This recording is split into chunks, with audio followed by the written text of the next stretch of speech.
ওরে সর্বনাশ!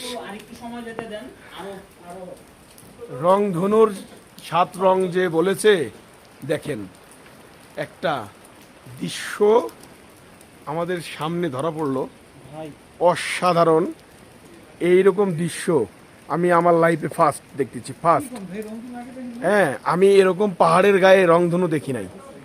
আমি পাহাড়ের গায়ে কখনো রংধনু দেখি নাই, আকাশে দেখেছি। দেখেন এত সুন্দর মেঘে রংধনু, এটা আসলে অনেকটাই মুগ্ধকর অবস্থা। আমি আপনাদেরকে দেখানোর চেষ্টা করতেছি, আপনারা দেখতে পাচ্ছেন হয়তো বা রংধনুটা কত সুন্দরভাবে মেঘের ভিতর দিয়ে, এই যে দেখেন পুরাই একটা ধনুকের মতো উঠেছে রংধনুটা। অসাধারণ, আমার কাছে খুবই ভালো লাগছে বন্ধুরা। আমি আপনাদেরকে দেখাতে পেরে আমি নিজেই অনেক খুশি, অনেক খুশি।